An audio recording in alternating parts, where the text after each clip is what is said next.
YouTube is Brian Phillips. Amazing. It's another e-bike. This one's very small. And so we have a small rider. It's cold, so we're going to make this kind of short today. The Elecorange. Elecorange. Whatever you want it to be. KE10. We're calling it the KE10. Yeah. Now, this is an e-bike for kids, obviously, right, for you. And it's got a throttle here. It's got a horn. It's got a light. Press and hold the plus. Turns it on and off. And we're in speed mode 1 with the advanced mode turned on. So it's a little bit more zippy than if we had it in normal mode. But just remember, one thing we're learning, even with our crazy Daredevil here, this thing spinning is a little bit crazy for a kid's application. So make sure you teach them to get on with the brake applied so that the throttle doesn't work and it doesn't go like that while they're trying to get on, okay? So you're gonna mount from this side. Okay, so you can go around. Go ahead and hang on, hold the brake, okay? Mount it like usual, and then you can go ahead and show us a ride just around the top part here. So now we're in speed level 1, we have pedal assist, and we have regular throttle. The throttle is handled on the right side. And so basically what we've got going here is we've got a little bike for little guys, but it's really powerful. Now there is 3 speed settings. And for the first time with an e-bike, I thought we need to actually back it off a little. We're gonna come back toward the house so you guys can watch. Caleb is very good at riding. He's a skilled rider, and I think he feels a little bit like a fish out of water on this thing so far, but mostly because of the cold. And so if you guys are thinking about getting one for your kids, definitely check the link in the video description below. As you can see, it's got a very distinct size. There's no adjustability. And so if you're finding that your kid might be too big or too small for something like this, definitely take that into consideration. Now, if you follow the links to the bike, you can see their size recommendations and weight recommendations. I'm not even gonna regurgitate them now because there's so many bikes we've done over the years. And I'm telling you this, if you had a kid that was visiting your house and they wanted to ride this thing, they would figure out a way to do it, even if they were about twice as tall as him. Yes. But I can tell you this, it's also quite heavy and more capable. Are you ready to try some yard riding yet? Okay, go ahead and do the front yard. Just whatever direction you wanna go, bud. Now just keep in mind, you do have to do some adjustments in assembly on this bike, just like always. Cover your brake. And so when you get this thing, if you're concerned, just watch our unbox build radio setup, which is gonna show you exactly what we went through. And it's gonna be pretty straightforward. Also, it's got a single gear, so it's not like it's gonna be super fast. And you can see the other thing that's happening. You see how high the pedals are? The pedals, I've noticed with Caleb, he's used to having the spokes, or not the spokes, but just having like pegs. Pegs, to put his feet yeah, on his dirt bike. So you don't have to pedal, bud. You can just hold your feet steady and use the throttle knob. So that's the other thing too we're noticing is that as he's trying to get used to this thing, there's definitely a learning curve, and that's why they allow you in the P menus to set from a beginner mode to an advanced mode to a training mode. And that's part of the reason why he's got the big heavy helmet on with the face shield, is just in case he has it oopsikins. Generally, he's really good at riding, but it is also really cold, so that helps keep him warm. This is also the first time that he's had any sort of throttle assist. He's never had pedals on an e-bike. Keep your feet on the pedals. And so you'll also notice that his propensity is to want to take his feet off the pedals as he's making some of these turns. Now come back onto the pavement, bud. I want to see you go up and down the driveway. Just take it at your own pace. Now keeping in mind that the speed in speed level 3 is 13 miles an hour. Keep your hands on the brakes. And he's about the only one of our children, other than the oldest one, that we would trust to do this. And he is very good with bicycles. And so if you have a kid that's super timid and easily scared, that's good enough. Then you might want to consider spending a little bit of time with them. Obviously, we wouldn't normally be out in the cooler temperatures like this. It is basically the beginning of winter in Iowa. And so we don't do a ton of riding out in the winter, but you might. We would generally ride like where he's going all summer long, thousands of times up and down this driveway. but just keep in mind, very big, bright light, good power, rechargeable battery, obviously. And yes, the battery is removable, but it is key locked. Also aluminum wheels, front and back, disc brakes, but not hydraulic, just mechanical levers. And I gotta say, having a non-adjustable seat probably leaves a little bit something to be desired, depending on how big your kids are. But when you get to a size of frame this size, there's only a small amount of adjustment, but that small amount makes a big difference on a small kid's frame. So our experience with bikes is that they either fit you or they fit you badly. And with e-bikes, we found that some fit me terribly, but they fit Megan okay. And it's just like any other bicycle that you're ever gonna get, you definitely wanna double check their recommendations. Now, Caleb is 6 years old, and he's about 4'3", and he weighs about somewhere 50. between 55 and 60 pounds. Yes, there you go, 55 to 60. He's an average 6-year-old size. Yeah. Now, you also notice he's barely moving uphill, so you don't have to worry about this thing being a powerhouse where he's gonna end up launching himself off of a ramp, although you could do that if you were going downhill. Go ahead and pedal and see how it helps. See, does that help get you going? So he's just learning the pedal assist too. The pedal assist, and by the way, he rode for about 1 minute before we started our video, just to give him a chance, and you can see how much better he's doing. He's like about 3-4 minutes into the video. I almost feel like he probably needs more speed based on the way that he normally rides. It's almost too slow for him. But this is the way he usually likes to learn. Yep. So guys, if you have kids and you want to make their day, this would be an option. Okay, it's a KE10. I know that Christmas is already over for 2023, but there's always Christmas for next year, and maybe you're watching this right around the corner for next Christmas. But all I've got to say is these e-bikes are coming out and they're having so many amazing features. This thing does have an internal shock in the middle of the bike, and it has front mounted shocks. So if you were gonna ride off-road, you could do it. But I'm gonna tell you this, a lot of times that's mostly for show. But the other dirt bikes that he likes to ride have fake shocks. This is all real shocks, and we are running the PSI at like 35 PSI on the front and back wheels. So I'm sure the ride is harder than it would have to be. And he will ride off-road primarily. Yes. He rides all around the house. Around the yard. So now also there are brake lights and there are headlights. The headlights take about 3 seconds to turn on. I don't like that feature. I'd rather have those on really quick, but that's so they can share the plus mode or the step to the next speed, There's also a walk assist where you're walking up a hill. You can press and hold the negative in the 0 speed and it will walk at 2.5 miles an hour, which seems to be a pretty good walking pace. I mean, it's a little faster than most people would want to walk up a hill, but it's good because it'll get your bike up there. Also, this bike is quite heavy. So if you're used to your kids having a little kids bikes don't have much to them, and so they tend to be light, unless they're very cheap and they're made of heavy steel. These e-bikes have motors and batteries and a lot more stuff going on, and he already looks way more comfortable. It's just been a couple of minutes. Yep. So it's not just movie magic. Caleb is our most capable bike rider, and so he does a really good job on these things, and he really does love them. He'll be egging to get out and ride it again, even though it's cold. Yep. So. And I do like that the brake light still works even if you don't have the headlight on. So as long as the bike is on, if they're riding in the day, that brake light will still work, which I like for visibility. And you can plug it in with a single drum connector. We'll show that in our Unbox Build Radio setup at the end. And if you guys have questions about how hot the chargers get, they do get pretty hot. So we always recommend charging them in a place where you can keep an eye on stuff, just to be totally safe.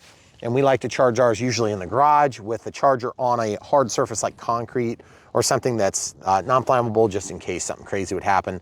The battery is easy to remove, but it rocks out sideways, so you'll want to watch that last portion of the video. We'll show you exactly how that works if you have questions. It's obviously a hub drive. We'll come up and do a little bit more close-ups. Do a brake as you're going away from us so we can see the brake light, Caleb. See, there it is. Now let go of the brake. Good job. Good job. Do you want to try the higher speeds? Okay. Do you know how to press them? Why don't you come up here and stop them? We'll show you. Okay, brake. Now, if you want to go to faster, what do? You press this, and that changes from 1 to 2. And then if you want to go faster, it goes from 2 to 3. Okay, now just give us a couple of go-arounds, okay? It's going to be a lot faster. So now this will go up to 13 miles an hour. It'll be like the fastest one you have.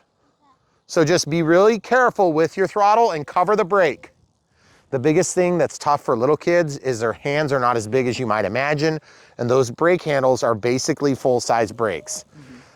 Because of that, it makes it hard for them to reach. And also a twisty style throttle is probably about the worst option you could have for a kid's bike.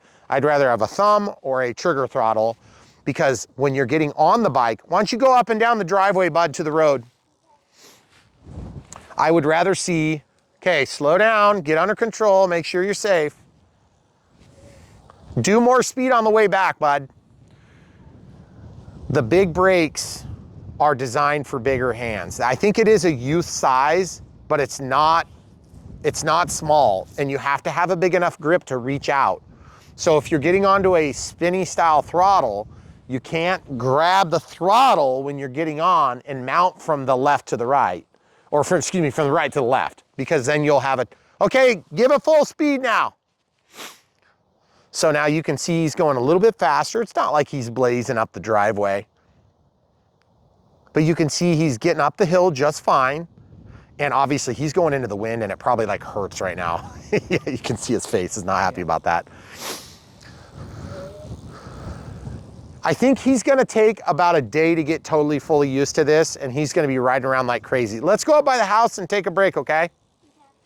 So when you get a bike like this for your kids, just remember a couple of things. One, you've got an inseam measurement here, because there is no adjustment. Why don't you go ahead and hold this brake and dismount the bike. I'm gonna have you get off. There is an odometer. Okay, so let's show the people real quick. So the seat is padded, okay? It's a singular seat, so I'm sure they would say no more than one rider at a time. Right. But I'm just tell you this right now, it's big enough you could probably fit a second small kid. But it's also big enough that you can scooch back. But just remember, eventually you're gonna make it really wanna like wheelie on you, okay? And there is a lot of torque on these. So there's not just high quality build, but there's a high quality kickstand. That's something we've seen lacking on most e-bikes. Even adult bikes sometimes come with really crappy kickstands. We like to see strong kickstands for kids' bikes, even though we usually find a pocket and put them in so that they just get trapped between two things, okay? Also, having a horn is nice.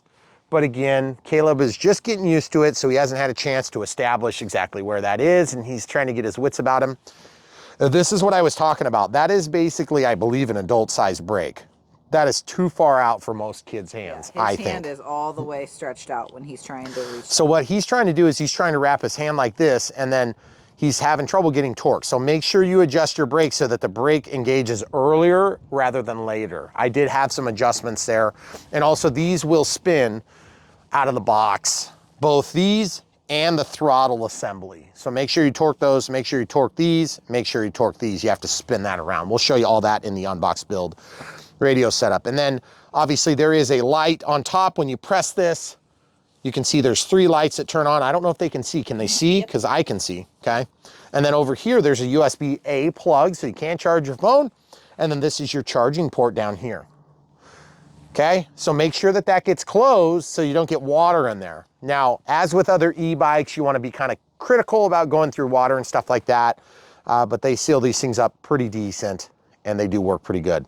Easy to get to the air, big reflectors, beautiful wheels, but at the same time, very heavy, okay? Also, the front yoke suspension, it's good, but that's like with an adult man that weighs 300 pounds trying to push it, okay?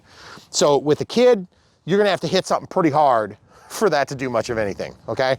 Also, this is a PC 688, 350 pound-inch shock strut thing. I don't even know what it is, but I don't know if you guys know anything about that in mountain biking, but it's supposed to be good. And also, that goes up and down too, okay? So it actually is pretty good compared to the front. And also, I didn't see any air valves on here, which is nice because the air valves are a pain to use. We have them on some of our bigger bikes. But otherwise, what do you think? Pretty cool, huh? Yeah, you're excited to do it when it's not cold, right? Okay, all right, that's all you get for today, guys.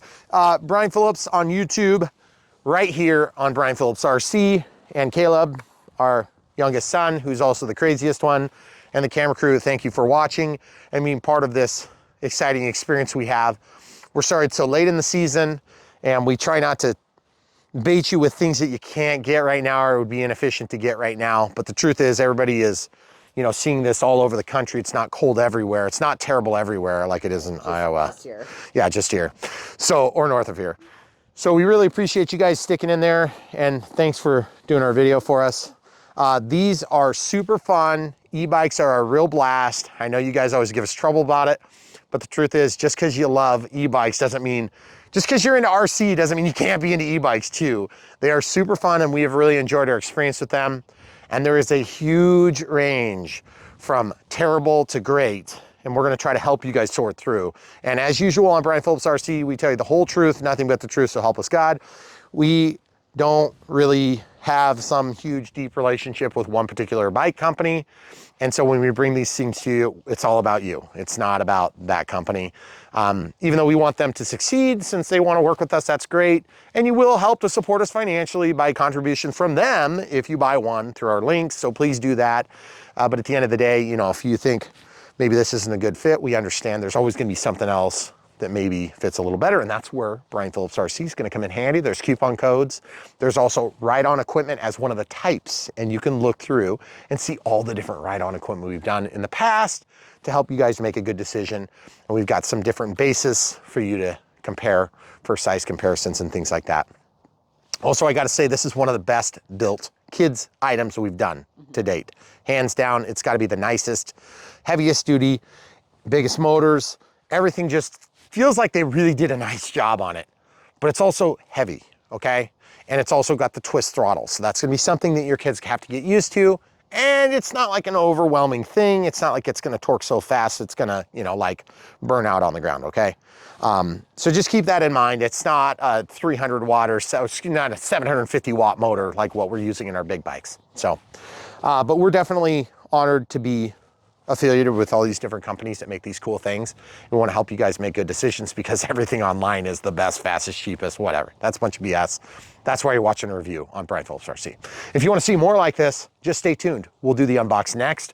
And we also have tons of different airplane footage coming if weather cooperates, but it has been somewhat uncooperative in this beautiful December. And that's pretty common. So we hope you guys will stay tuned. And if you haven't already subscribed, click the bell for notifications so you can get notified when we put out new content, which is usually 2 to 3 times a week, sometimes 5, 6 times a week on a really busy week. As we want you guys to be appraised of all the latest and greatest tech out there in the RC realm. And then also, if you want to help support us in other ways, but you don't like this and you don't want to buy a plane right now because your wife has threatened to leave you, then all you have to do is look no further than Patreon, PayPal, YouTube Super Thanks, and YouTube members. We appreciate you guys if you're already doing those things, but really, as usual, and this is what we've always said, and we'll keep saying it over and over again like a parrot, buy the stuff that we review when you like it. It's the best way you can support us because then you get something cool, and then we make small commissions through that rather than just sending us a Starbucks gift card or something like that, which the camera crew really loves. But really, that's not what we're after here. We're after bringing you guys good quality content that's long format, that's gonna cover all of the ins and outs of what we see when we have our experience. And we're not trying to cover for a bunch of manufacturers and say they're the fastest, bestest, cheapest, because that's just a bunch of malarkey, and you're gonna get that all over online. Trust me, you'll find a lot more of that than you will topical, educational stuff like what we do. But we're gonna show you how to actually do stuff and how to get the best, or at least in our experience, how to get the best out of these different products. So we hope you guys see that, and we know you do, or you wouldn't be coming back for years, or almost a decade for some of you. So we really appreciate that. So stay tuned, so much more coming from Brian Phillips RC right now, in fact. On YouTube, it's Brian Phillips. We know you love them, so we keep doing them. And we're gonna do another one right now. Ooh, Elecorange. Sure. It's not an airplane, I can tell. Okay, guys, this is a kid's bike. It's not for me, I promise. So we're gonna go ahead and open it right now. Links in the video description below if you wanna find out pricing and a little bit more details. Color options. Color options. And there was a slight minor difference in the manual on the way that the back wheel goes in, correct? I think one of the wheels, whatever wheel they put on. Something like that. So we're gonna find out real quick. We're gonna show you exactly what to expect. I'm gonna tell you the right way I don't know why they taped these things down, but they did. They did. I actually don't mind when the companies go above and beyond to make their packaging actually work. Yeah. The truth is, with e-bikes, we've had a number of them that have come damaged. A couple of them. 2, right? Yeah, for sure too. It's kind of annoying to open that with tape on it though. If you guys don't know. It's hard to move around too. Yes, this is a pretty decent weight bike, okay? And we're gonna show you what it's all about right now. So what we do on Brian Phillips RC is we unbox, build, and radio set up these airplanes. Haha, this isn't an airplane, you may have noticed. And so as a result, you may find that it's a slightly different process given that it's not going to fly, hopefully. Hopefully not. Although our youngest son, who's gonna mostly use this bike, is the craziest of them. Yes. And so he may find a way to fly with it. Yep. Like ET phone home. Okay, all right guys. Are you opening the bottom? Well, evidently I'm opening the bottom. Okay. There's never really an obvious way to open these. There's not. So I'm just gonna open it the completely counterintuitive way and show you the hardest possible way to do this. Perfect. Okay. So I have actually figured out a few different ways to open boxes because we have literally together opened thousands of boxes for this channel. And even though that doesn't seem like a lot, it is a lot, believe me. Super fun. We have a small landfill on our property full of boxes. And if you live in the country, you might have an appreciation for what I just said. If you live in town, you won't. Okay, so what I like to do is I like to, holy cow, look at that. It looks like a mummy. Well packed. Oh man, that is a fancy dance right there. It's actually a chain driven pedal bike that is an e-bike that kind of looks like a motorcycle, okay? That's why we love this thing, because our youngest son loves his e-dirt bike, but it is somewhat, it's got its certain qualities that one might argue are a little lame because you can't pedal, okay? But he still loves it and he still rides it like relentlessly. This will be the first kid ride-on thing that we have that has pedals. That has pedals, yep. So it's actually an e-bike. Yep. As opposed to being some sort of like a ride-on equipment. Ride-on, yeah. That isn't quite an e-bike. And yes, I am. You could have taken the top off, and I'm a little embarrassed to admit that. But the way they stapled and held this all together, this is actually a lid design. It's a little embarrassing. It's all right. We all make mistakes, especially me. It won't be the last time we embarrass ourselves. Won't be the last. It's definitely not the first time. Okay, so we'll just kind of unpack stuff as we go. If you guys love foam, you'll get a lot of them with these products. And I can tell they really pack this nicely. This is super high density foam. Oh, I dropped a little black thing. It's rubbery, and I think it's probably a cap for a screw. Okay. So we'll come back to that in a minute. We'll lose it over here on our countertop. Whoa, look at this. Does this have a shock? It does. I wonder if we're gonna need a shock pump. By the way, if you guys don't know what a shock pump is, I can actually show them the shock pump. You can. There's a shock pump that we recently purchased to put air in a shock. This is the one. We'll link to it, right? Yep. But I wouldn't recommend necessarily this one unless you know it fits. Technically, the way this works is this thing comes out and it's got a pusher. So you tighten this in and then you fill it in. Once you relieve the air, you can pump up to 400 PSI with this little tiny thing. And you're like, that seems ridiculous. Yeah, it does. We agree. But at the same time, we have a hard time getting this into our bike because we need it to be straight. So we'll actually have another one in a couple of days and we'll see how that works. But I don't know if you have to put air in this type of shock that I'm noticing on the kid's bike. That'd be pretty sweet if you did. But it's evidently like the normal way of doing things now. This is a hub drive. And if you don't know what that means, it basically means there's a motor in the middle and it spins about the shaft, okay? All right. So the directions that they wanted us to go over seem to be somewhat counterintuitive since there is already a back wheel mounted. No, the front wheel. It must have been the front wheel. Yeah, whichever one we have to install. Okay, that makes sense. Here's a box. The box has stuff in it, usually has a charger and some tools. Let's see what we got in this one. Okay. They even put padding on the foam on the box. Yeah, you'll have that. All right, so here's the charger. That's the most critical part. Let's see how this looks. 29.2 volts at 2.5 amps. Remember, they do use different ends for different types of, it's a lithium ion battery charger. They use different ends, so you don't have to be super worried about if you accidentally use the wrong end, and this is really what tells the tale. The output is 29.4 volts at 2.5 amps, okay? The input is 120 through 240 volts at about 2.2 amps max, okay? And then, of course, in our case, because we're in North America, in central Iowa, USA, we have this type of plug. Seems like it's pretty long, which is nice. Sometimes we get like super short cables. Yeah. And then this thing, I like to put them onto the concrete floor, just in the unlikely event that you'd have some sort of a heat dissipation issue. But we also charge them inside and everything too. You'll just, use your best judgment, guys. And then as you can see, pretty decent length cable. I'm about 6 foot tall, 6'2" from buying life insurance. And if you end up with more than one of these, if you have a couple of different colors or something, label the ends of your connectors or the charger so that it's easy for your kids to figure out which one to plug in. Yeah, and that's true. Which bike.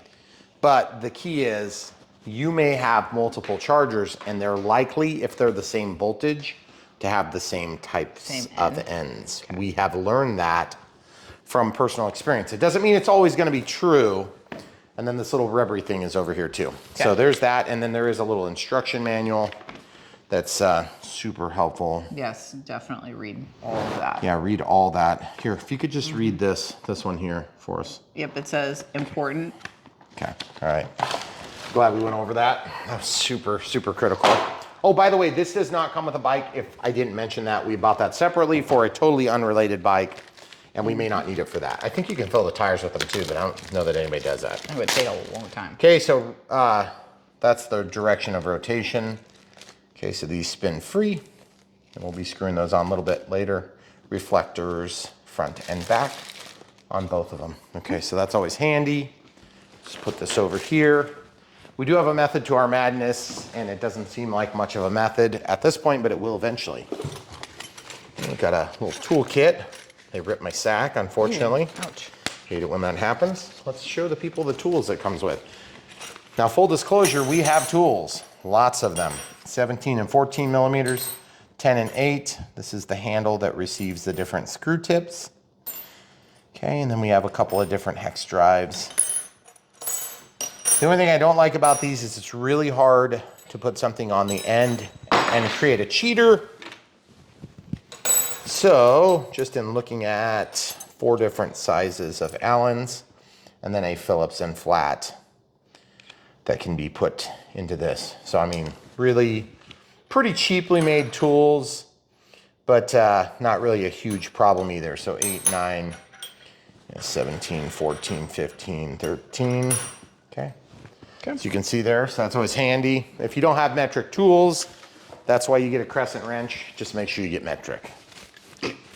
Metric crescent wrench. Just kidding. It's a sizable wrench. Oh. So it's got a headlight. Wow. That's sweet.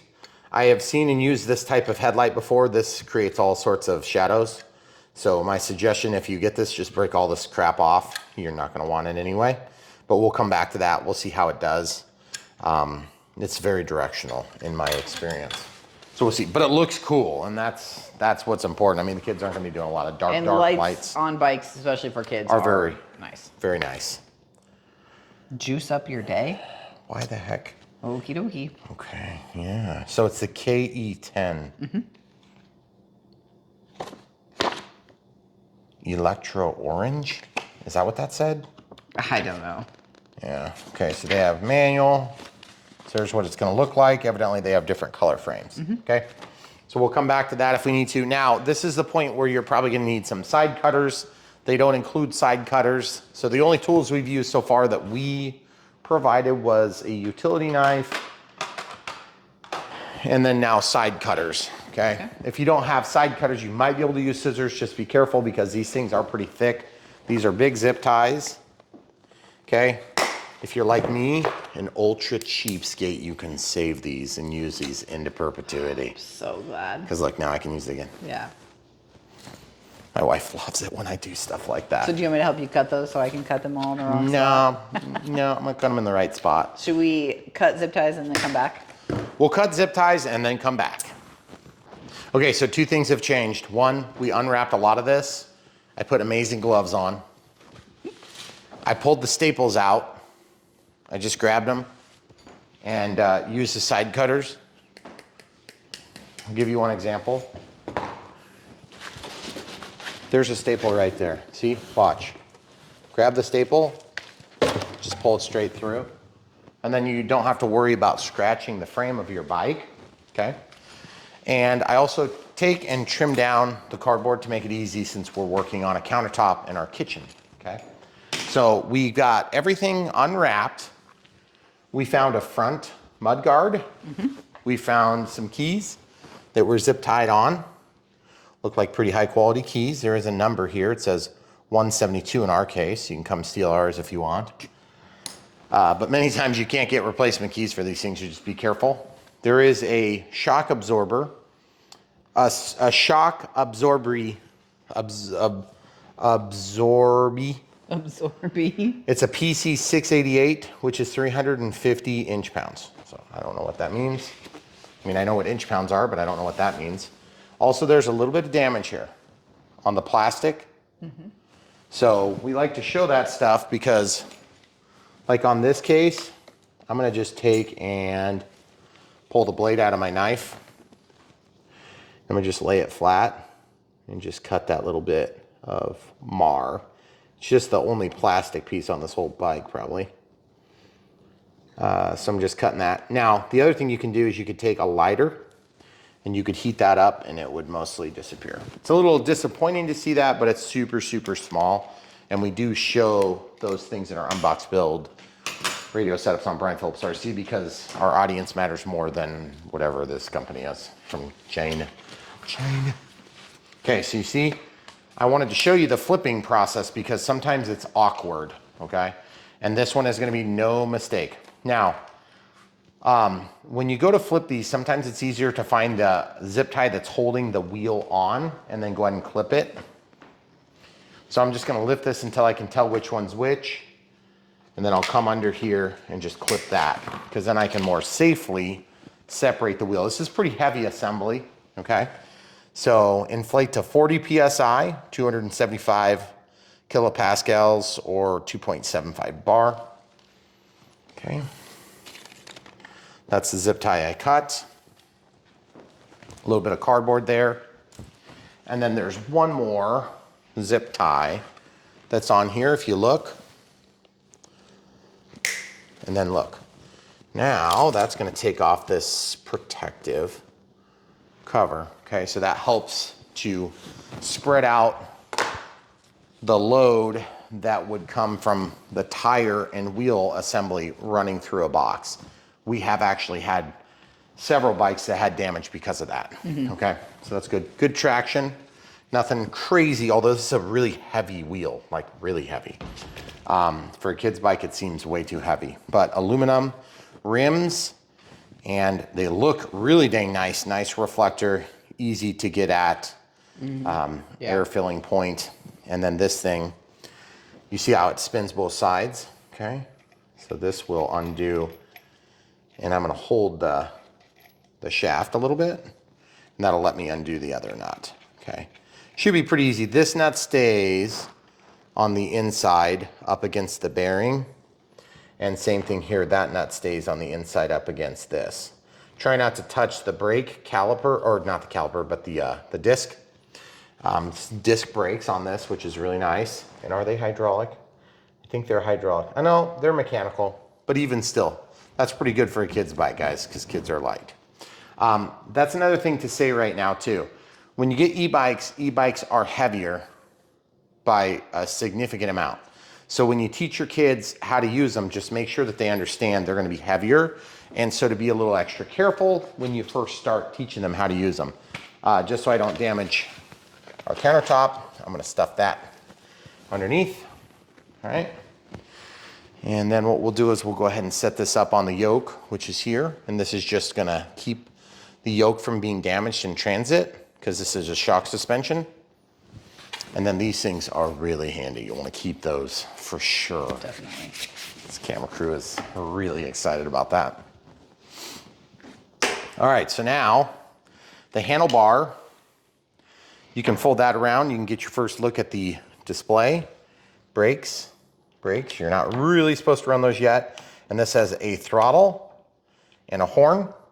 So remember, teach your kids to hold the brake until they're ready to leave wherever they're parked, because when you pull the brake, it should disengage the motor. There's also a pedal assist, throttle, or both. And the both is the default, okay? Now that we have access down below, we'll probably just go ahead and show the rest of this. There was just a ton of it, so. Okay, so as you can see, this is where the battery is located, okay?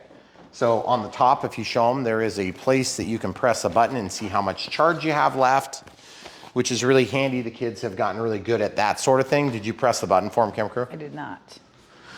Those are really handy when the kids are playing, but one of the biggest reasons why a pedal bike is nice as opposed to just a, motorcycle, electric motorcycle, is that if you have pegs, when the battery dies, you're done playing. Yeah. If you have pedals, you're not done. You can keep playing.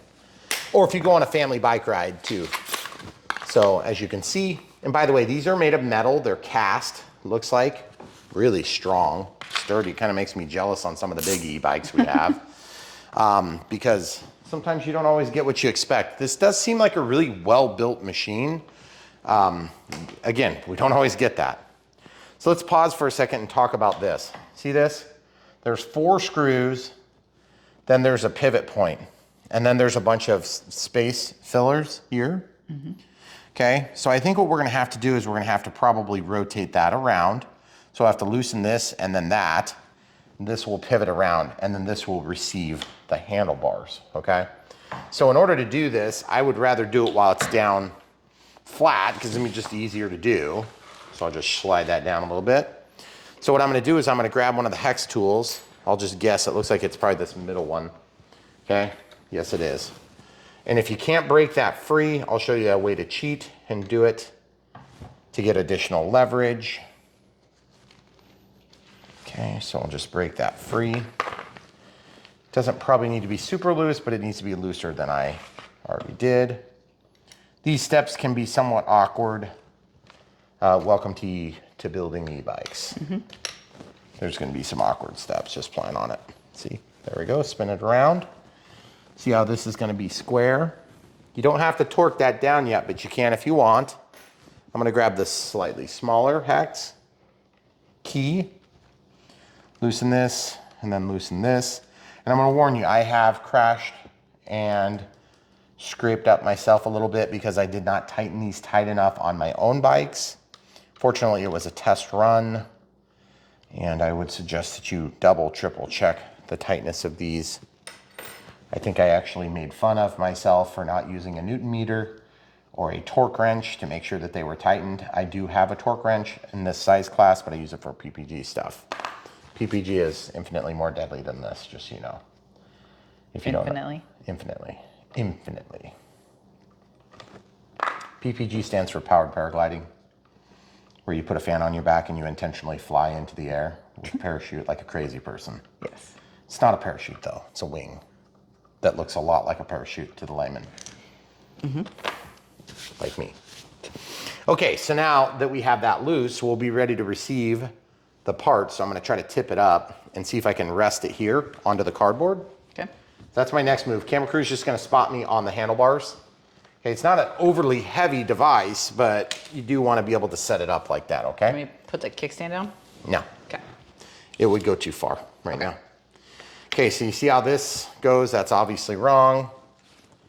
Okay, so I wanna kind of flip it around until, yeah, that looks correct. And then I'm assuming it would go something like this, okay? All right? So they have the controller strategically unplugged right now to keep from having an accidental discharge. Whoa, what is this? There's like a clippy doohickey here, you see that? I do see that. Where's that coming from? I don't know. Is that coming from the battery? What the heck is that thing? I have a stinky suspicion it's not supposed to be there though. Oh, it's supposed to be there. Yeah, it popped out in shipping. Look at this, guys. See this? That's an exit grommet for the cable. I think it's for the brake cable, okay? Oh, okay. All right, so now if you look over my right shoulder, you'll be able to see what I'm doing. This appears to be ambidextrous, so it shouldn't matter which direction it goes, but we'll find out in a few minutes after I do it wrong. Okay, perfect. Okay, so we'll just tighten these in a couple of turns. And remember, if you're in any doubt, just look at the screen. There's a power button and a light button, and you can sort of tell what direction they go. This moves a little bit, but it's not going to move 360 degrees, okay? So we just get these started by hand. Once you get them started by hand, see, I can let go of the bike, which is nice. It'll just kind of hold itself up. It doesn't feel like it's going to plop over and cause all sorts of damage to something, which sometimes they do, by the way. So that's always good. This spin throttle is kind of making it difficult for me to hold this in the correct position. I think that needs to be probably something like that, is my guess. And you can adjust this for how big your child is, because as you adjust this, it's going to reach further or closer to the operator. Okay, so I'm going to just try to kind of like that, probably. Now, if you're thinking about using an impact or something like that, go for it if you want, but just remember, you're talking about 4 screws. By the time you unzip the impact bag or open the case, you will have wasted time. So if you're anything like me, you'll just go ahead and tighten these by hand because you're too lazy to get the impact. So if that's true, great, but just remember, there is going to come a point where you need to tighten this down. I'm going to show you the third tool that we always seem to need with unboxed builds on bikes. And even though this is a kid's bike, I still want to overdo it like I do everything. And I would use something like this as a crescent wrench. It's a sizable wrench. Get the metric one. Just kidding, guys. And then what you'll do is you can use this or this to create extra leverage, okay? So we're not quite ready for the extra leverage, but what I'll do is I'll just kind of torque this down so it's finger tight, and then I'll torque this down so it's finger tight. If you guys like nitro gloves, that's what I'm wearing. Nitro gloves keep my hands from getting covered in oil and stuff like that. I don't like getting dirty hands. I work on industrial equipment for a living. And so if you see me wearing nitro gloves, I do this all the time. So you might think it's a little bit awkward to work with gloves, but I work in food environments and all sorts of other chemical environments and dangerous environments and safe environments and candy environments and food environments and meat environments and all sorts of weird things. But the gloves are really handy and also cold and warm and hot and really hot and really cool. I think somebody thought they were a little creepy the other day. Oh. Creepies do. Oh, really? Yeah. Cool. I'm glad I could disappoint. I'll wear them more often. You wear them plenty. I do. Seriously, they're nice. They're really nice. Okay, so now I'm going to take this, I'm going to put it like that, and then I can torque even on the long reach, okay? So once you get one set, then you can kind of pay attention to how the alignment is, and you can make some small adjustments. But I'm going to tell you this, you're going to need something to torque that down, because I have kind of the death grip, and I'm still struggling because there's so much crap in the way. It's going to be like 4,000 maneuvers to put this in the long way. And yes, you will get more leverage that way, and that's fine, and I suggest you do it. If you don't have something to multiply your torque, I would definitely use the long method until you can't get any more, and then I would go to the other method. So you see how this works? You just have something. It doesn't have to be this tool. It can be anything that slides over the end of that, okay? So there's a million different ways, but because these are both open-ended, normally you could get a wrench that's closed-ended and you could use that and do the same thing, okay? The other thing you can do is if you're really lazy, is you can also grab with the opening like this, and you can use that to give your torque. Just remember that the tighter you do this, there is a certain point where you'll start breaking stuff. But my guess is the average person's not going to be able to break that casting, okay? I have broke stuff like that before too. I only do it with gloves on, so it's extra creepy. They're Christmas color gloves. Yeah. Can't be that creepy.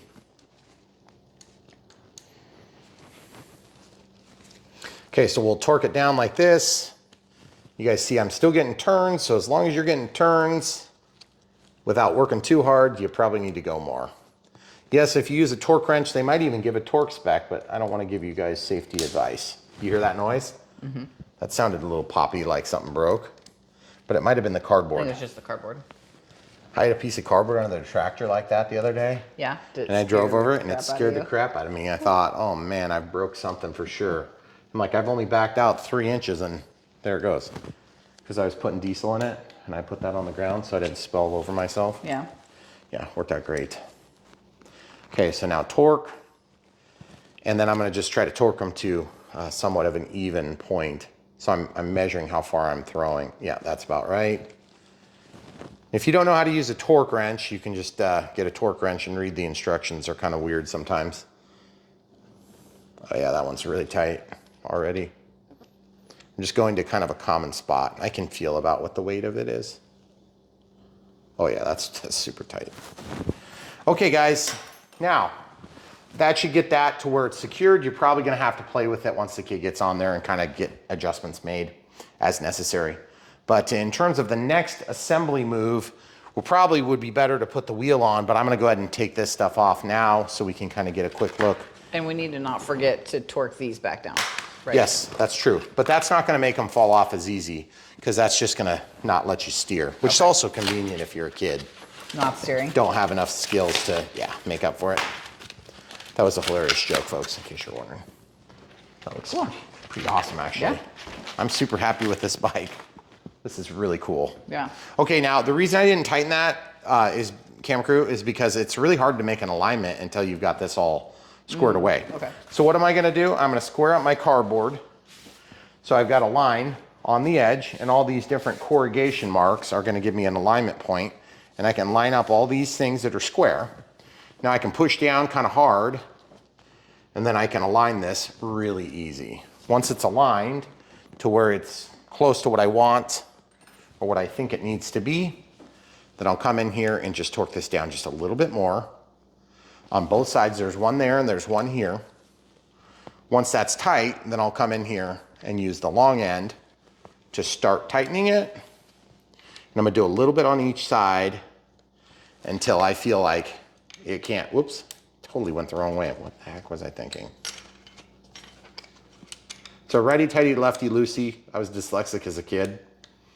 And so I always thought that was the stupidest phraseology ever because like it just depends on what direction you're looking at it, right and left. It's circular, it's not in a linear fashion. Everything is not, nothing has a front and back in your thinking. So pressure, long side, torque, okay? Makes it super easy. Okay, now this time it's gonna come toward me. So I'm gonna slide this on there. And then you can just torque this. Okay? So now that is much tighter than the provided tool would be able to apply. And if you're thinking to yourself, I don't think I'm qualified to build this bike, first of all, it's not that hard. And second of all, you probably aren't. You're not? No. Just find somebody at a bike shop. If you really seriously don't think you can handle it, right, just find a bike shop that you can pay to put it together. But this is not. It's not that hard. No, it's not. And it's not that hard. It's not. It's really, it's not that hard. Okay, so as you can see, we've got this thing coming together. It's looking like a bicycle almost. And it's not been a really hard build. It's actually nice because it's so much easier to manipulate the parts because they're not as heavy. They're small, yeah. Yeah. Do we need to look at our diagram of what's the correct way to put that on before we tell the people? What? What diagram? The diagram in the book is wrong. So we're supposed to, yes. Okay, so why don't, well, let's just show the people the next step then. Okay. Look, we have to loosen this and this, or this and this, and this and this. Okay, those are jam nuts, okay? Jam nuts. Let's use the provided tools for this. Oh yeah, 17 millimeters. Okay, so this will be a super confusing one if you're dyslexic at all. I'm gonna lift the other side. It might make it a little easier to do this. I don't wanna mar the finish because that's a flat black. Oh man, that was really hard to break free. That was really hard to break free. Okay. Once it's broke free, just remember, once you do one side, the other side's gonna wanna spin free on you.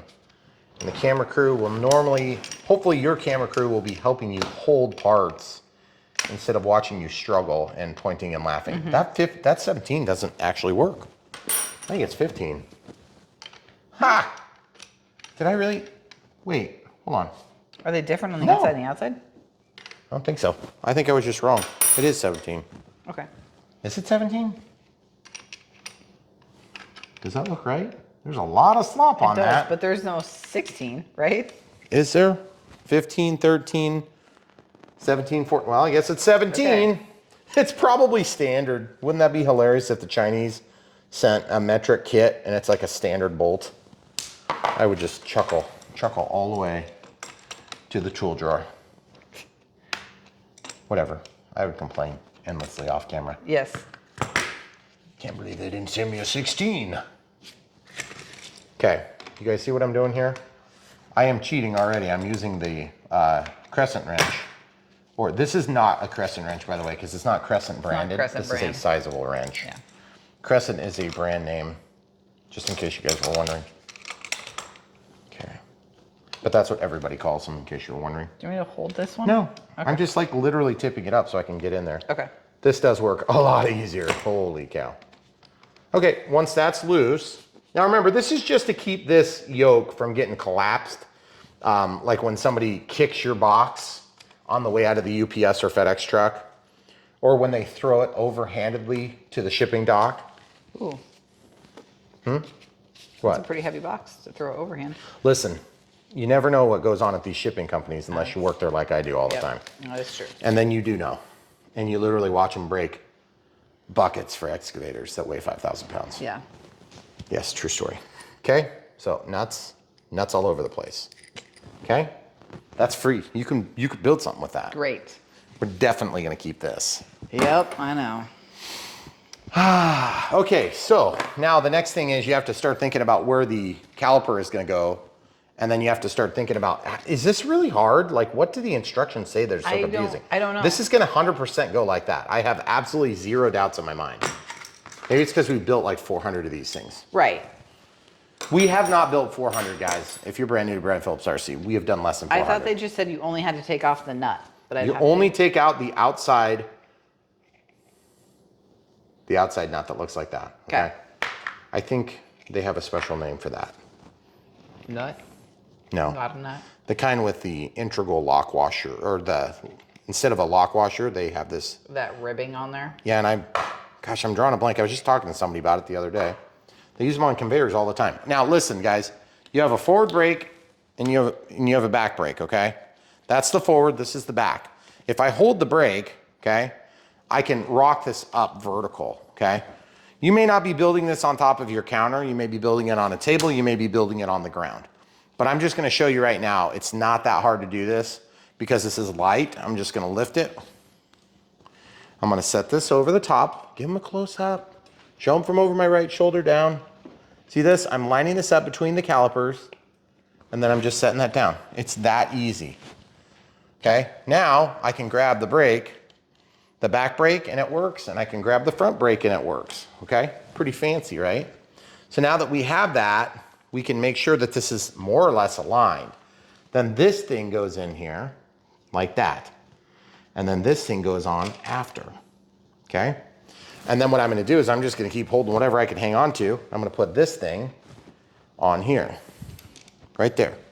And then I'm gonna slide this on. And then what we're gonna do is we're gonna show you in the manual once we put down the kickstand and let this rest on the kickstand. Oh, that's a nice kickstand. Really nice kickstand. Awesome. That's pretty cool looking. Kids break kickstands so easy. Yes. It's very annoying. They do. Okay, so let's show them in the manual. Okay, so page What's wrong? 10 is where it tells you. Hold on, I'm just gonna wash my nitro gloves. Okay. It's extra creepy behavior. Guide in the front fork, make sure that it's centered. Make sure starting outside, there should be a nut, then a lock washer, It's not a then a lock fork, washer. then a washer, then another Those are nut. Fender nuts. So they must have changed. I think they're called Fender nuts. Okay, so they just changed the design from what's in here.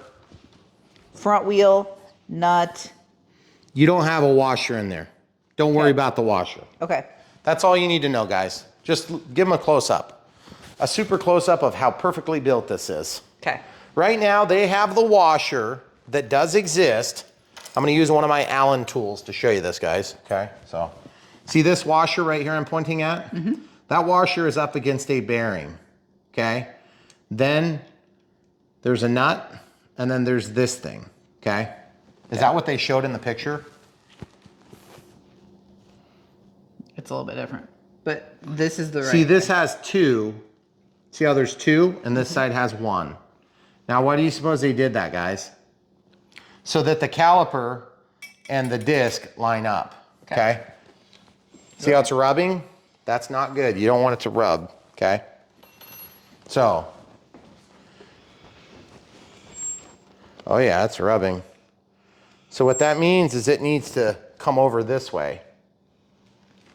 Or we need to actually change the position of the brake assembly, which can be easily done as well. I'll show you how to do that right now, because this is usually the thing I forget to do, and then I find out about it later, and I'm like, dang it, I wish I would have done that while I was up on the counter instead of like on my hands and knees in the garage. Right, okay. Okay, so you see how this is like rubbing? What you can do is you can usually you can loosen it here, or you can loosen it here, and I can't remember which one you loosen. And they never talk about this in the instructions. It's really annoying that they don't. They actually do. They do? Yeah. Which ones? This one and this one, or this one and this one? Look at the picture. Because it does say, like, if it's rubbing. This is probably the one. So we'll just do I think this. it's the back ones. It's this one. You know how I know? Because you're smart. No, I'm just totally guessing. That's why. And past experience.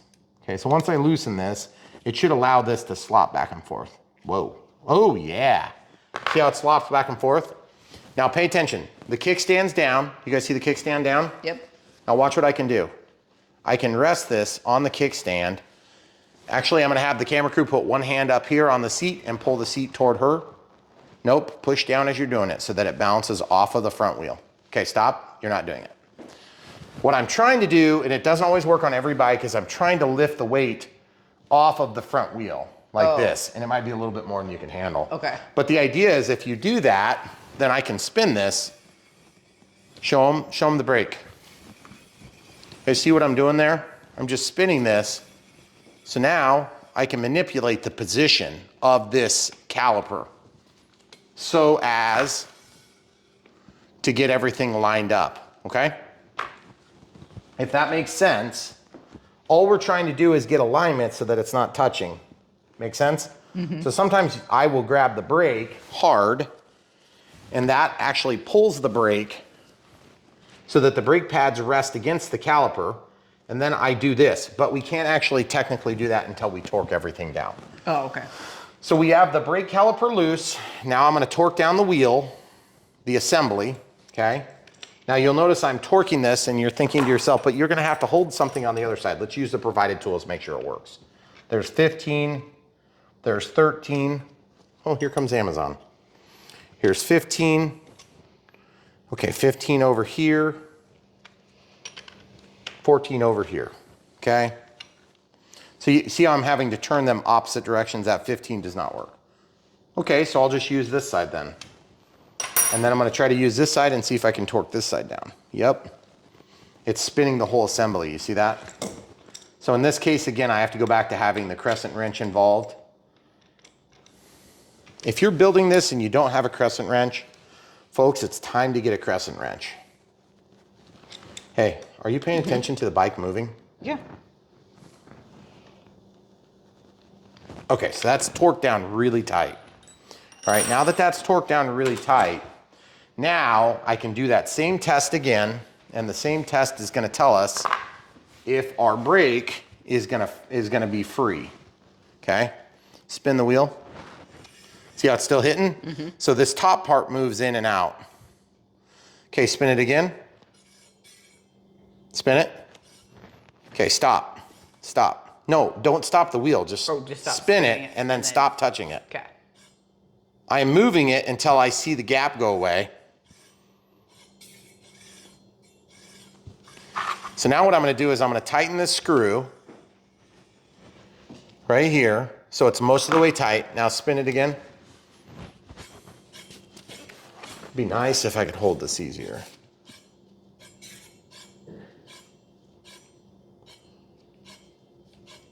You suppose they can hear that? Give them a shot right here in front of my face. That isn't good enough. Do you guys see what I'm trying to focus on? You can see the gap. Hold that there, camera crew. Reach under, grab it, okay? You guys see how it's spinning? All I'm doing is just moving this. This is allowed to go that way, or you...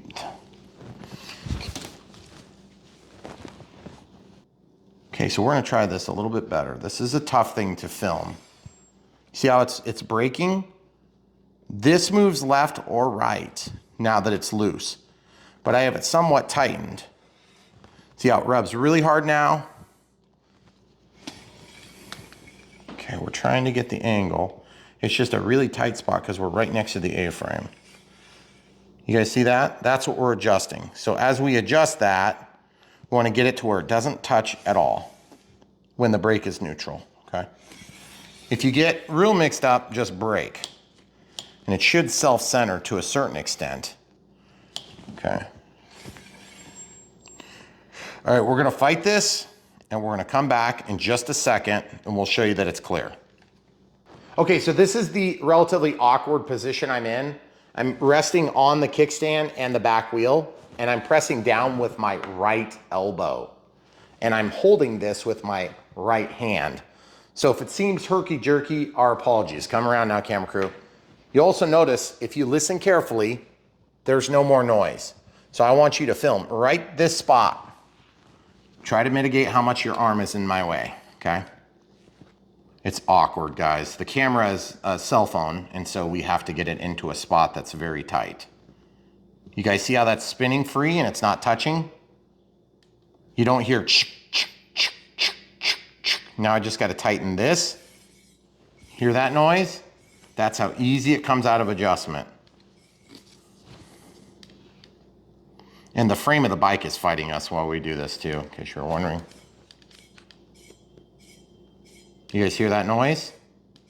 Keep listening. That's what you don't want. That's what you do want. Okay, now pull the camera away, we'll tighten. Okay. We're gonna tighten this while you guys are watching. Okay, so you see how that stopped? That's because you actually actuate the brakes.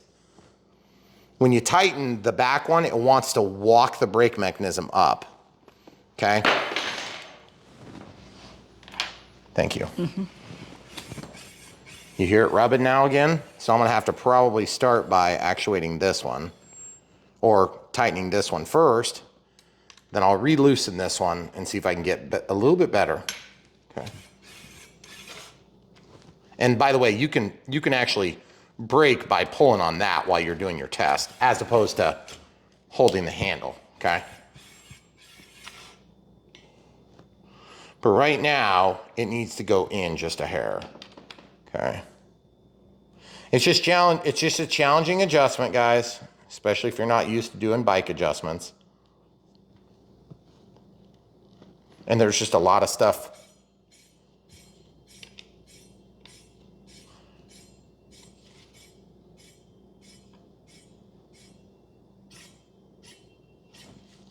We're getting super close though. Guys, it was terrible when we first started. Yeah, so if you get it to where you're not hearing anything, you did a really good job.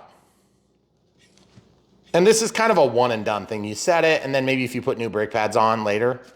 Remember, I have gloves, so touching this is not a huge issue, but if you're barehanded, don't get cut. Listen.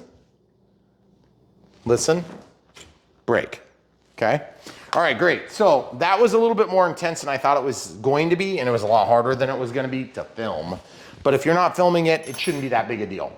Because really, you loosen this bolt here, and then this bolt here, and it's allowed to slide in and out that direction on both the top and the bottom axis. Then once you're done, and it's super easy. And you don't have to do anything to the back. It's already done for you out of the box. Now, I prefer a really tight brake too, myself. And so I don't think my kid's gonna know any better. But if you wanna adjust it, you actually loosen this screw here, and then you would start pre-pulling this. And then when you actuate the handle, it would brake quicker and have a little bit tighter hold, okay? But just like any other brakes in the real world, the brake friction, the transfer of heat eats up the energy of the kinetic energy here. Okay, so it's not like the pressure holds it. Maybe when you're stopped, it'll keep it from starting, but you're trying to generate heat by maximizing contact between the surface and the brake pads. But you need to mitigate it completely to nothing while it's running free. Otherwise you'll have a resistance and it will kill your top speed. Okay, all right, so continuing on, we've got labeled left, we've got labeled right, and if you look here, it should say what's what, so that's left. Okay, so that says L. I wish that color was the same, and that, if you could peel that please for me, because I can't get it started with the gloves, my freakish gloves. Yes. And that one is gonna be counterclockwise on the left. Okay. And you can tell because if you go the wrong way, it won't work. Right. Now, I'm not putting a Loctite in there. You guys could put Loctite if you wanted. Loctite would be handy, but it's not necessary. According to the instructions, was it? I didn't see anything about Loctite in the instructions. They never tell us we have to. So 15 seems to fit that really good. And so this would be one where I'm gonna go ahead and tighten that in. Of course, the steering wheel, or the wheel, is sort of in the way a little bit. So now you see what I'm gonna do? I'm gonna take and hold this all the way at the bottom and then grab this and use the death grip. Yes. Yes, you're hurting my hand. There, okay? So then it's done. Now, this one says right, and it's red, and right, and it's red. Okay, now these aren't folding or anything like that, but they're still pretty nice looking pedals. They're nice and big. Cam Crew's gonna get this one too if she can. I'll start peeling the other one. This one might be a little bit tricky. Really? Why? There wasn't, the other one was like in the hole. There was a good spot to start it from. Okay. That's pressed down further too, isn't it? Okay, we'll pause and get that off. All right, guys, so same thing here. We're just gonna go ahead and start this now. This one's gonna turn in like a standard bolt, so righty, tighty, lefty, loosey. Again, we already talked about that if you're dyslexic like me, or was dyslexic like me. You are technically still dyslexic. Oh, you think so? Yeah.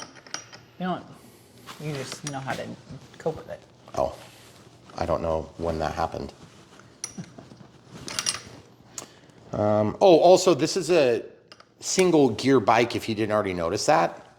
Oh. And so, I mean, you wouldn't typically get a kid's bike that's geared, but also, I don't know if it has brakes here. Nope. That's forward. So no like back. So no push on the pedal brake. Okay. Which is pretty standard as you get a little bigger. It's got obviously hand brakes. Now that is one thing to keep in mind, is that the size and grip of your kid's hands is gonna be a deal breaker because you don't otherwise have brakes. Kind of a deal breaker if you can't reach the brakes. All right, so we have to figure out how the heck this works. Looks like this reaches to the arms, and then it looks like it folds down or up. Just depends on how you want the wire to come out. I'm gonna assume, geez, look at that mar point down there. That's kind of nasty. I don't know how that happened. But then this clearly is gonna go up to the yellow wire, which is here. Now I just don't know where this is gonna clamp on. I assume it's probably gonna clamp somewhere in this range, okay? So, but then we also have to put this on, which this is gonna go here, and they've already got the hardware that's used to install it, ready to go. So I think we'll just try passing this under from the other side. Oh, this goes that way. This goes that way, right? Or is that wrong? Does it? Did I do that wrong? I don't know. I can't tell. Seeing That sounds kind of like a dumb question, but sometimes with Fenders. it's not always immediately obvious. Yeah. Okay. Camera crew is going to come around so she can look. Don't see anything about. There's the light. Up. Is there a picture on Is the this like front? an option? Here, let's just hold it on here and see which way this is supposed to. Or is that back? No, it's already got a back fender. Right. I think it's supposed to go like this. I think you're right. And That's I the think way it's it just, I think it's just bent. follows the contour. Why is there not a picture of that here? That's so bizarre. We might pause and find out and come right back. All right, it goes to the inside, like I said. Okay. Okay, and then the light appears to be mounted above these sliders, okay? So this, they have it pointed way up like that, and that's gonna cause problems when you go to use it. So what I'm gonna do is I'm gonna mount it and then bend it down to a satisfactory point. And we've got another Fender nut here. And it should be really easy to install this. And by the way, I'm gonna tell you something. That was the easiest Fender install in the history of e-bikes. Yep. Because if you've ever put Fenders on e-bikes, it's like the worst step in the e-bike assembly. They're always terrible. I need the middle size, looks like 10 millimeters maybe? Yeah, 10 millimeters. And we do like having Fenders though, because our Yes. kids tend to ride. I have all a the bike. time. I have a bike that doesn't have fenders and it's got huge 4.8-inch tires. And you know what? I have been sprayed a few times in a not desirable way. Yes. Okay. So yeah, fenders would stop that from being an issue. Okay, that seems like about right and looks pretty sweet. Okay. I'm not 100% certain I'm sold on how tight it is though. And I want to make sure that the springs still work. See the brakes, we got to tighten those. When the kids get on here, we'll tighten right here or respectively right here to actually hold them in position where they like the brakes. There's a lot of play on that back one though. I don't like that at all. I would like that to be engaging quicker. I guess we'll just wait and see how the kids feel about it because that is a preference issue to a certain extent. Okay. All right, so now the light, there are some instructions, like we said. We've been sort of perusing them. Okay, so that's if you had to install this. Oops, they don't tell you where to put it. To the desired position. Okay, all right, desired position. So look, lock nut, and then hopefully it's not screwed in past the nylon. Yep, it's not, good. Okay, so I can lay that nut down, I can lay that bracket down, and I can have that handy. You'll have to be able to reach it. And same thing here. This is a pretty robust mount for a light, if you ask me. We've seen a million different ways of mounting lights, and this is probably one of the more heavy duty ones, although it's probably gonna confuse some people because it's a little weird. All right, so this is gonna stay roughly in the same position. You know, to be honest with you, I'd prefer to have the light down lower, wouldn't you? You put it up high like they showed in the drawings. That seems too high to me. Yeah. Well, the other thing is, do they show in the pictures at all? Yes, they do. Or do they? They do right there. They show it way down here. Like between those two? But I just want to be away from this bundle of wires. Okay. Because it could cause problems. Okay, so I'm just going to outbend it. And then I'm going to slide this through. Just have that wire out of the way. Then this thing is going to come in here. See, I'm going to just slip that in so it locks into that back position. Like I said, this is just kind of like a weird way to mount a light. Like, why didn't we just mount it here like every other bike that has ever happened in the history of time? Is there a reason they didn't do that, you suppose? I don't know. I didn't ask. You should have They asked the didn't ask, Chinese. they didn't ask me. Should have been like, hey, Megan, what do you think about this mount? What do you think of this design? They should probably ask you if they really care. Yeah, right. I'm some expert on e-bikes. Ha! Well, we've built a lot of them. Yes, we have. Okay, so once you get that started, you're gonna hit the nylon and it's gonna be a pain in the butt to tighten because you're gonna have to get a tool back there, but I didn't want my screw sticking out this side. And this is where I'm coming from, guys. I just think it's kind of a clunky design for mounting the light, but it is definitely gonna hold the light. And then you do have adjustment up and down because this pivots, which is very nice. And don't discount the up and down adjustment. That is a big deal. If you don't have it, you will want it. And the first time you get an e-bike or e-scooter that doesn't have an adjustability up and down, you will want it immediately. Because they will get it in the wrong angle, I promise you.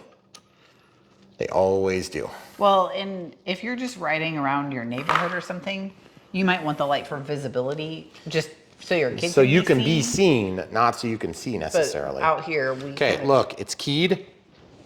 Show them a close up. See this? It's keyed, but they are very small pins and they will break if you're not careful, okay? Just make sure you don't break them, okay? Then also make sure this is ultimately ends in a position where you can turn your wheel without having sort of a shortfall in cable length. All right, so now camera crew is gonna go over here and I am gonna get something. I can grab the backside of the nut here. Yeah, that's 10 millimeters and this one is the, I don't know, the same one that we've used. And then they, as usual, the Chinese have included some tools that we didn't need and some tools that we did need were omitted, like the crescent wrench. We've seen a lot of different toolkits on a lot of different bikes. Yeah. And honestly, these ones are probably of the cheaper echelon, in my opinion. But it's not like you're going to keep these to start your like construction company with. Listen, you may not know about this yet. We're going to start building things with all of our leftover screws. It's like, I can only take the building on if you use 14 millimeter bolts. We're gonna have to reject your multi-million-dollar offer to build your building. Only 14 mil, oh, only 14 millimeters? And you we got it. can only use box end wrenches that came with e-bikes to build it. Yes, that's true. Now you're probably wondering, hey, is there like a, you know, like a torque spec for that? Nope. No. And it doesn't matter because it's an I-lock. Well, and for this, This is a light. yeah. It's a Most light. people probably have tools. It's just, it is nice that they People include have them. tools? When did this happen? Don't most people? I don't know. I'm married to you, so I just assume that Most people don't have tools 6 sets of tools because they're too lazy to go get to the go other get the tools. other set. Well, We that's have probably those. true. Okay, so watch. Suspension test. Yes! Amazing. Okay, now, real quick, what we're gonna do is we are gonna probably go through the charge setup and the P factor, or the P settings, right? But in order to do that, we have to actually plug this in. Okay, you ready? Watch this. Watch, it's gonna be amazing. Get ready for it to jump off the table and attack you. See, again, the pin, it's keyed. Okay, so just be super careful on this step. You do not want to damage this thing, because if you do, you're pretty much out of luck. But then once they're plugged in, they don't ever give us problems, which is kind of strange. You'd think you'd have problems with that. Okay, looks pretty sweet. Yeah. The kickstand is really heavy Really duty, heavy duty. and I like it. Show them the action here. See this? That thing goes out of the way and goes up, and look, you can tighten this or loosen it, I guess. And then there is an angled foot, which is nice. Yeah, that is really nice. And it's actually installed in the right spot. 2 heavy duty mount brackets. Don't break that. That is what goes to your motor. So if you ever do have a motor go bad, believe it or not, you can switch them out pretty easy. And I've done them when they have a, you know, whole spoke set with Shimano gearboxes and stuff, and it's not that big a deal. Like, it's probably a 20, 30 minute process for a layman like me, or for an expert, a few minutes. All right, so now, real quick, the key. Let's talk about the key and the keyhole. Come over here. So the key is used right here, and it's designed to allow you to unlock the battery. So you can take the battery out, okay, and you can charge that whether it's installed on the bike or it's not, okay? And then if you look right here, you can press that button. It didn't do anything when I pressed it earlier. Well, that's kind of weird. Oh, and then there's also a USB plug. Sweet! So we have a USB output. Nice, I love it. Cool. So that means you can charge your USB device. Okay, so what we're gonna do is we'll show you the charging apparatus now. So obviously charging these things is an important part of life. And where the heck did this come from? I don't know. It came out of the box, but I still don't know where. Oh, you know where it came out of? Watch this. Watch this right here. Boom, done. Oh, okay, good. Right there. Nice. Don't ask how I know. It's a secret. Okay, so watch this. We're gonna plug this thing in. We got an outlet way under here. And then as you can see, there's a light that's green. That must indicate like good, done, good and done, good and done. Plug it into the hole, and then it's gonna change to a red diamond. Okay? Then at this point, what you would normally do is you would just look how sweet that bike looks. Because honestly, at this point, the bike is done. Look at this nice little kit you've got. You got all sorts of free extra foam. You can use that for all sorts of fun tasks. Great. And then we also have, in addition to that, we have an extra bolt for the yoke. Now, one thing I feel like we're missing on this bike that would be much appreciated. Oh yeah, it even snaps in its own little sack. Fancy. The one thing that you're gonna wanna remember is you need to get your, I feel like this is just not, there's something more to it that I'm missing. I feel like maybe I did that wrong. Doesn't that seem like that should line up the other way, like up top? Or am I just overthinking this? I think you're probably overthinking it. Because sometimes they just kind of have a terrible fit is what you're saying? Yeah. Yeah, that's true. But it doesn't hit. Now we did have to bend it down to make this not hit. Right. You'll probably have to bend yours too.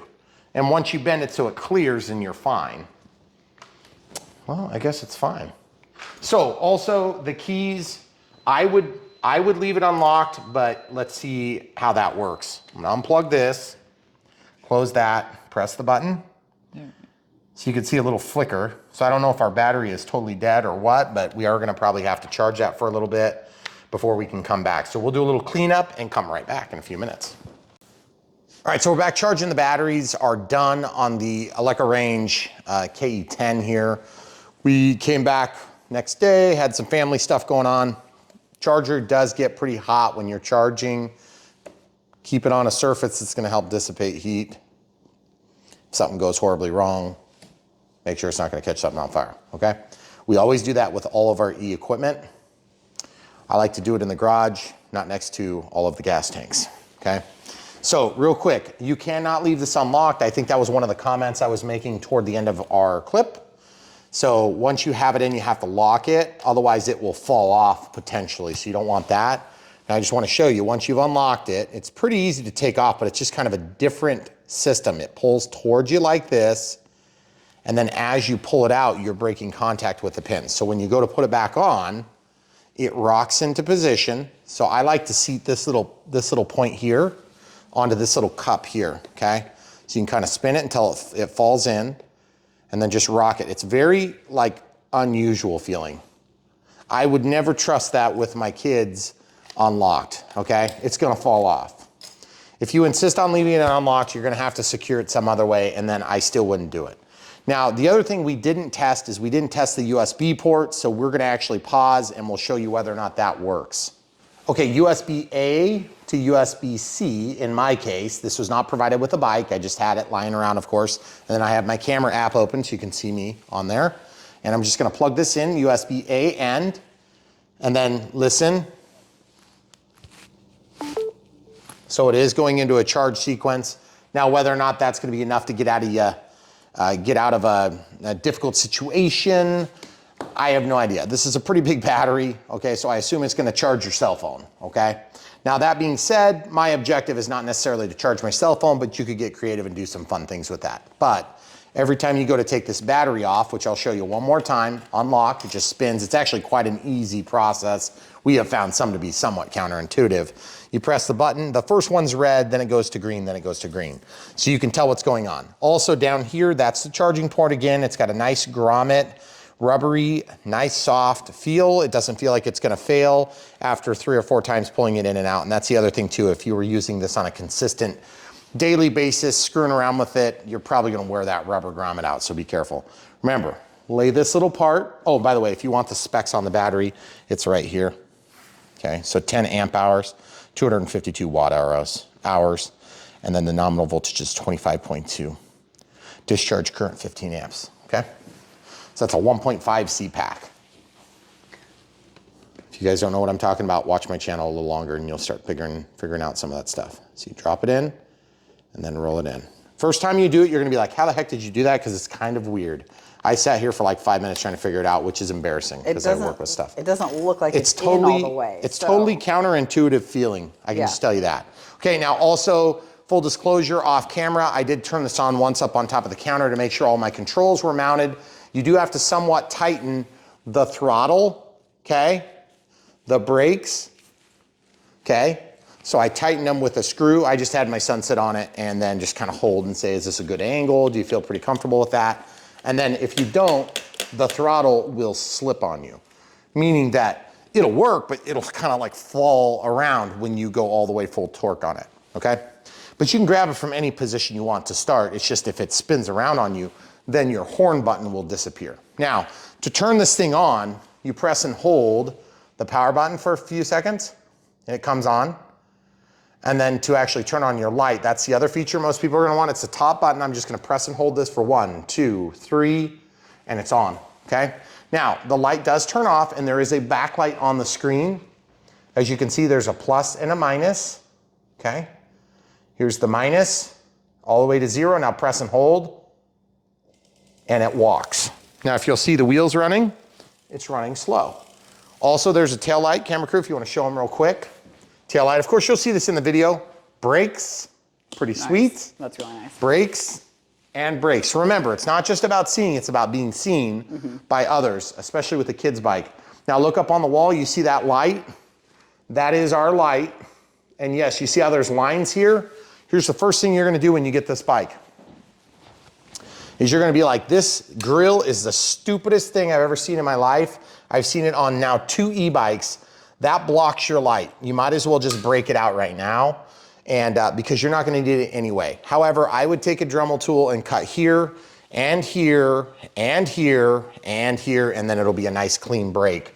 You can score it with a knife and it will actually break pretty easy. I've done that already once, but not on this particular bike. I wanna show it as is so as not to be misleading, and so we're gonna leave it intact, but I just want you guys to see that line. You see that line, and yes, you can tip up and down. And yes, full disclosure, if you look right here, camera crew, I tightened this set screw, or it's not a set screw, but the mounting screw here and the mounting screw here to get that to really purchase tight. It will vibrate, it will eventually fall down otherwise. Okay, that's what we've seen on a bunch of other e-bikes. Okay, now full disclosure, if you unplug this while you're working, it's currently on right now, it won't hurt anything, but I just want you to know, obviously it shuts it off, okay? So when you're ready to go back to work, you put it back in. Of course, it does not come straight back on. So just be mindful of the way that works. You don't have to press this button at all. It's just simply gonna tell you your charge level. And yes, it does work while it's plugged in and while it's on. You can see those lights come on. A little bit hard to see for the camera crew, I'm sure, but it definitely works. Now, also we noticed just now some scratches here. I didn't see those before, but that must have been a function of the shipping maybe. But you see those scratch marks? That's kind of disappointing, and I just realized that was loose, so I just tightened it, okay? Not a big deal, but just something I noticed.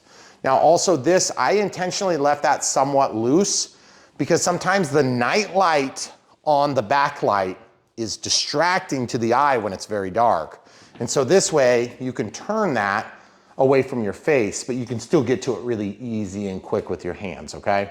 While you're driving, right? So now the other thing too I noticed is that this is a PC688 350 pound-inch springs, I guess. It's like a spring system, shock absorber.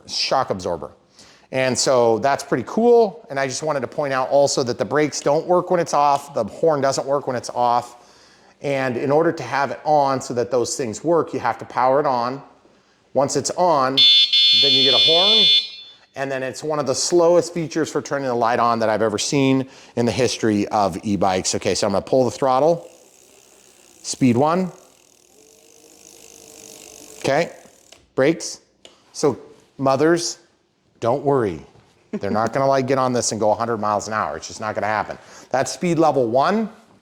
Okay, I'm gonna press this plus button. It's the top button here. It goes to speed level 2. I'm gonna turn it. A little bit faster. Looks like it goes to about 6.8 miles an hour and then it backs off. Okay. Now, if you press the plus button again, it goes to speed level 3. Okay. So that made it up to about 9.3, and then for whatever reason, it backs off. I'm not sure if that's gonna happen when we're actually riding because the speed sensors sometimes get confused when you're not actually moving, okay? Just depends on the bike. Also, full disclosure off camera, I'm gonna check my air pressure as I always do with a new bike. This front one was lower than the back one. So double check that before you go ahead and ride. We'll probably set ours up to like 35 or so. It says max 40 on there, and I tend to ride with my bikes having a pretty high PSI because I'm heavy, but my kids are not. So I might be able to get away with a lower PSI and have a little bit more comfortable ride. So with all things said, you've already seen it run, and we hope we answered all your questions about the Elecorange KE10, okay? It's really hard to keep these model numbers straight because there's a million of them we've worked with in the past. Now also, I gotta say the charger is big. It took a long time to charge. We ran it and then we had to leave for a family gathering, and so we unplugged everything and let it sit, and then it charged the last 2 bars. So the first bar didn't come up red and then green, green. So it's 1, 2, 3. There's nothing about red that's special. It just happens to be the last bar indicating that you're low. But what I can tell you is it took a long time to get from nothing to red. So when you get your bike and you get it out of the box, you may find that that's a little bit of a concern. Don't be concerned. Also, I just want to show you that even while this is on, you can plug it in, okay? And you'll note that it's charging. But also at the same time, it's on. That's unusual. Most of the bike circuits that we've had will disqualify operation while being plugged in. Okay, now I'm not saying you're gonna run an extension cord around the yard and ride this thing, but I just want you to be aware it does not shut the system off while charging. But you can see that this light went from green, fully charged or inactive, to red, charging, even while this is on, okay? So keep that in mind. Just some considerations for you. Take them for what they're worth. I don't know that they necessarily qualify or disqualify this bike in and of themselves, but just keep in mind, speed level 0 is nothing, okay? So you can set it to 0 and you can ride it like a bicycle, but this thing is heavy, okay? They always are too, by the way. All e-bikes that we've played with have been heavy. Also, not the most torquey or intense power. Not a big surprise, it's a kid's bike. They don't want to get these kids hurt. So you're gonna tend to find that with e-bikes that are for kids specifically. Also, our youngest kid is? 6. And how tall?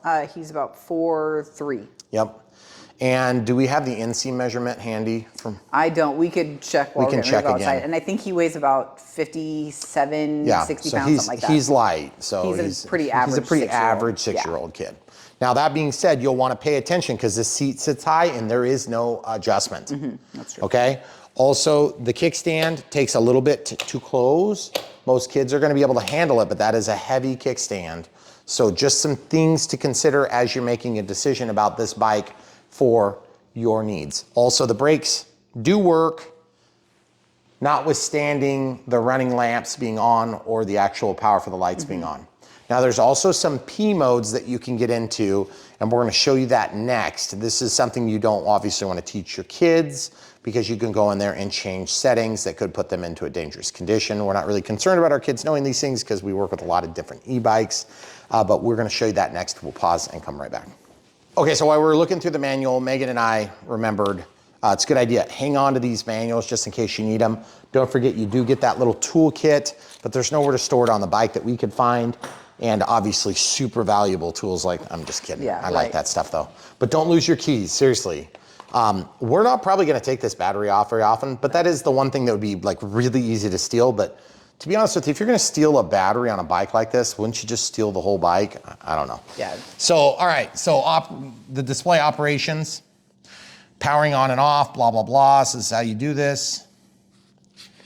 Okay. All right, so that's the max speed. So this is a parameter 1. Okay.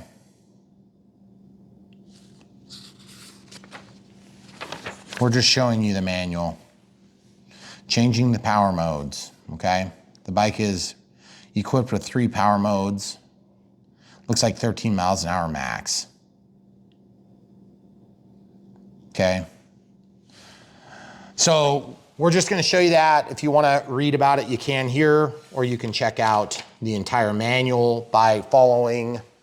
Our channel has links in the video description below. If you're watching on a smart TV and you just whip out your cell phone, you can go to your history on YouTube and you can find the video and look at the video description. or you can go to brianphillipsrc.com and you can go to the Ride On equipment, because a lot of what we do here is RC airplanes, RC helicopters, quads, VTOLs, leaf blowers, and that sort of thing. So we do all sorts of stuff. There's a little Ride On one down there. But generally, the Ride On stuff we're doing is actually for adults, because that's stuff that we really get into. But of course, when the kids' products come out, we want to show those too, because we know a lot of you guys have kids and you want to find the latest and greatest technology. That's why you're here on Brian Phillips RC. So if you want to buy these things and support us there, you can also alternatively look for price and coupon codes at brianphillipsrc.com. Many times we'll have coupon codes listed there that you can then apply at checkout. Now remember, if you follow our links, you help support us financially, so it's always much appreciated. It's probably the best way you can support us outside of smashing the like button, watching the videos, you know, clicking the bell for notifications when you're subscribing so that you can come back for more.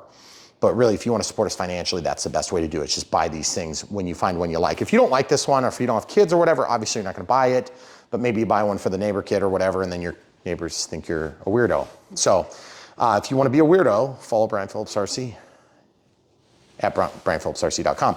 But also, you can find things like this, the manual, usually on the product pages when you follow our links. I know it's true for most of the planes that we review, and it should be true for this sort of thing. If you scroll down far enough, you'll see what you need to see. You can also do price comparisons, and then you can do quality comparisons and comparisons of what we had to say about a particular ride-on equipment by going to brianphillipsrc.com, and you can sort by type, right? So we also have sort by manufacturers. That's a little harder because these e-bikes, I don't know anybody who knows the e-bike brands, unless they're a big brand. But if you sort by type, you'll find it. There's one that says Ride-On. or ride-ons. Yep. So, and sometimes we'll have like 2 different categories that are basically the exact same, you know, page it's going to take you to. So we just want you guys to have an easy time when and if you decide to make a purchase decision. We understand you're not always watching this to make a purchase. Sometimes you're watching to figure out how to get into the P menus and things like that. And other times you're watching just because you're like, hey, that looks like it could be cool for my grandson or for my, you know, neighbor across the street or my own kids or whatever it is, your adoptive kids. It doesn't matter whose kid it is as long as it's a kid. If you're getting this for yourself as an adult, I don't suggest that, probably because the weight limit will probably preclude you from using this if you're anything close to my size. But it is bigger than some kids' equipment that we've seen. So if you're a very small stature adult, you know, maybe this is your thing. So just keep in mind, check out the weight restrictions and things like that. That's where you really want to look as an adult, okay? Also, clearance for your knees is always a big one. And then the other clearance that we run into problems with is clearance here under the ground. I don't know why e-bikes, they sometimes get these things too long, or the suspension allows for too much travel. And so we run into the ground with these things a lot, actually. And some of that has to do with the crown of the road, and some of it has to do with being off-road. So, all right, so we're gonna pause. I'm gonna read this little part here and then show you exactly how to jump into the menu if you don't wanna just read the manual. Okay, so from powered off, we're gonna press and hold the power button for a second. It's gonna turn on. Now we're gonna enter the menu by pressing the plus and the minus together. Okay, we have to do that for more than 2 seconds. That gets you into these different settings modes. Okay, so changing the driving modes. Your bike is equipped with 3 driving modes: pedal assist only, throttle only, and then only pedal assist and throttle. That's the default setting. So right now it's on setting 2. So 0 would be pedal assist only, 1 would be throttle only, and then 2 would be both pedal assist and throttle. That's the default. Okay, so exit the driving mode by pressing and holding the power button, okay? So I'm assuming now it's timed out on me, so I'm gonna do that again. So now I'm gonna press power, and now it's gonna BL1, that's your backlight. So there's 2, 3, 1, 2, and 3. Doesn't look like much change. I'll leave it on 3. Then TC is, and I don't want this to time out on me, but it probably will. So you can see how easy it is to get in and make these changes. The brake system works. Okay, so lights, headlights. So I don't know what TC stands for. This is not unusual, by the way. We've seen this before. So this is where the power modes are. That's what I really want to get into. So I'm just going to acknowledge. I don't know what N means, so I'm just going to acknowledge it. So we have to go back in. Sorry for the hold up. Power to acknowledge, power to acknowledge, power to acknowledge. U is 1. L8 is 5, or excuse me, L5 is 8. SP, okay, so L5 is 8 8. is training mode.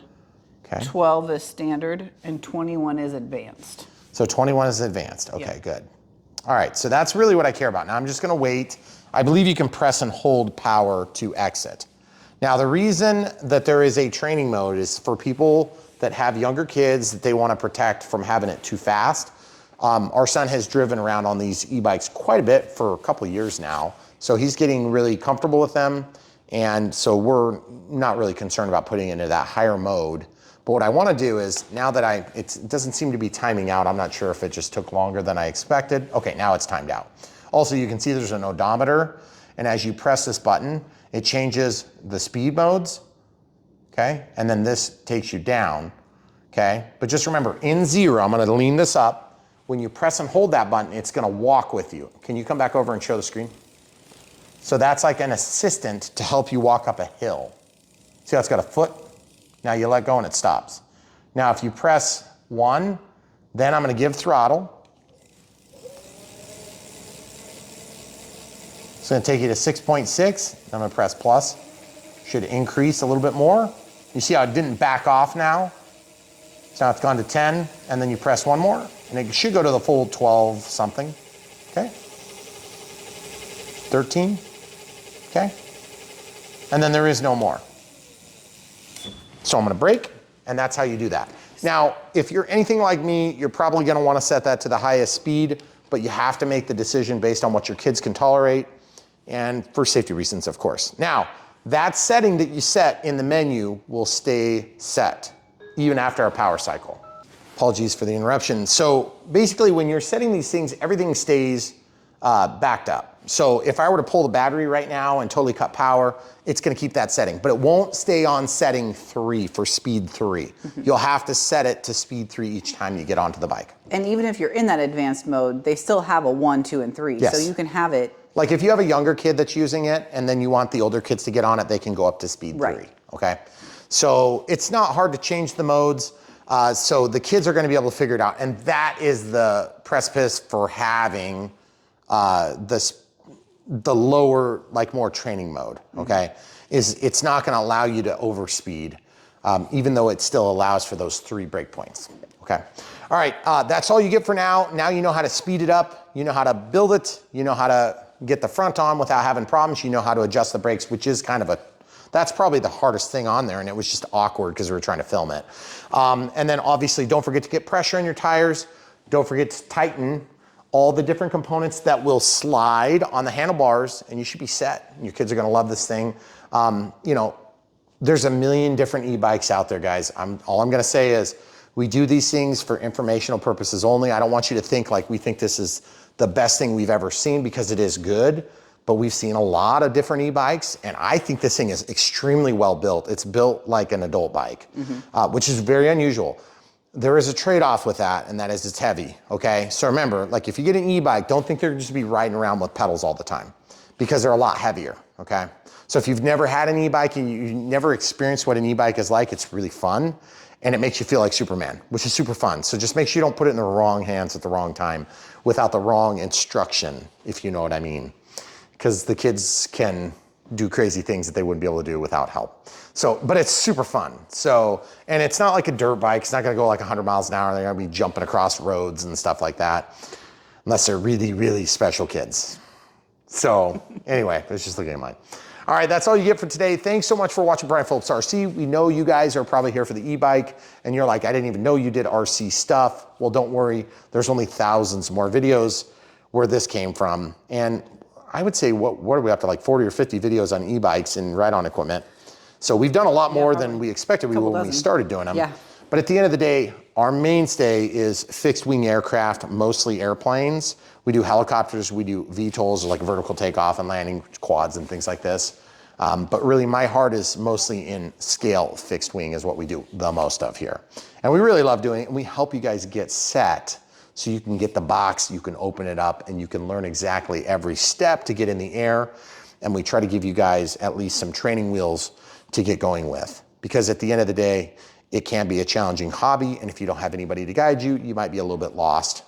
And we want to equip you with good information that's actionable. Same thing is true for these little e-bikes.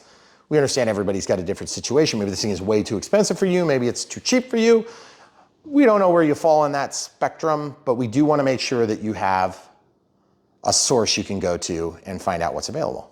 So that's what we're trying to do here, and we hope you guys enjoy that and appreciate that, and you don't feel like we're trying to cram this stuff down your throats, because there are a lot of really good choices out there.